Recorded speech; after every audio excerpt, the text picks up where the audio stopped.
Science ബാക്ക്ഗ്രൗണ്ടുള്ള വിദ്യാർത്ഥികളെ സംബന്ധിച്ച് ഭരണഘടന അല്ലെങ്കിൽ GK പോർഷനുകൾ പഠിക്കാൻ വളരെയധികം പ്രയാസമാണ്. എന്നാൽ അവ ചില കോഡിലൂടെ ഓർത്തിരിക്കുകയാണെങ്കിൽ നമുക്ക് എക്സാമിന് ഓപ്ഷൻസ് കണ്ട് ഉത്തരങ്ങളിലേക്ക് എത്താൻ സാധിക്കും. അത്തരത്തിലുള്ള ചില കോഡിലൂടെയാണ് ഞാനും മറന്നു പോകാൻ സാധ്യതയുള്ള ഇത്തരം കാര്യങ്ങൾ പഠിക്കുന്നത്. ആദ്യമായി നമുക്ക് ഭരണഘടനാ നിർമ്മാണ സഭയിൽ പങ്കെടുത്ത വനിതകളെ പറ്റി പഠിക്കാം. 15ഓളം വനിതകളാണ് ഭരണഘടനാ നിർമ്മാണ സഭയിൽ അംഗങ്ങളായിരുന്നത്. അവ ഓരോന്നും നമുക്ക് കോഡിലൂടെ പഠിക്കാം.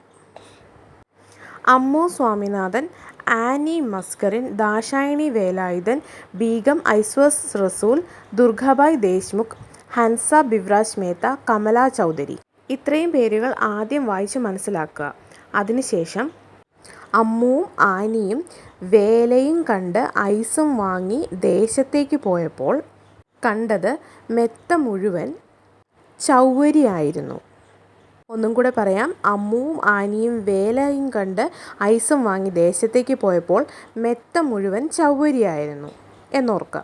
അതിനുശേഷം റോയിയും റായിയും അമൃതം പൊടി വാങ്ങാൻ സരോജിനി ടീച്ചറിൻ്റെ അടുത്തെത്തി. ഒന്നുകൂടി പറയാം. റോയിയും റായിയും അമൃതം പൊടി വാങ്ങാൻ സരോജിനി ടീച്ചറിൻ്റെ അടുത്തെത്തി. അമ്മുവും ആനിയും വേലയും കണ്ട് ഐസും വാങ്ങി ദേശത്തേക്ക് പോയപ്പോൾ മെത്ത മുഴുവൻ ചൗവരിയായിരുന്നു. റോയിയും റായിയും അമൃതം പൊടി വാങ്ങാൻ സരോജിനി ടീച്ചറുടെ അടുത്തെത്തി.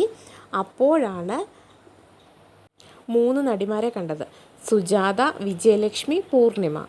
അപ്പോഴാണ് 3 നടിമാരെ കണ്ടത്. സുജാത, വിജയലക്ഷ്മി, പൂർണിമ. ഇങ്ങനെയൊന്ന് പഠിച്ചു നോക്കിയേ. പേരുകൾ മറന്നു പോകുന്ന ആളുകൾ ഇങ്ങനെയൊന്ന് പഠിച്ചു നോക്കിയേ, പെട്ടെന്ന് കിട്ടും. ഞാൻ ഇങ്ങനെയാണ് പഠിക്കാറ്. ഒന്നുകൂടി പറയാം. അമ്മുവും ആനിയും വേലയും കണ്ട് ഐസും വാങ്ങി ദേശത്തെത്തിയപ്പോൾ മെത്ത മുഴുവൻ ചൗവരി. റായിയും റോയിയും അമൃതം പൊടി വാങ്ങാൻ സരോജിനി ടീച്ചറിൻ്റെ അടുത്തെത്തി. സുജാത, വിജയലക്ഷ്മി, പൂർണിമ എന്നീ നടിമാരെ കണ്ടു. ഇങ്ങനെയൊന്ന് പഠിച്ചു നോക്കിയേ.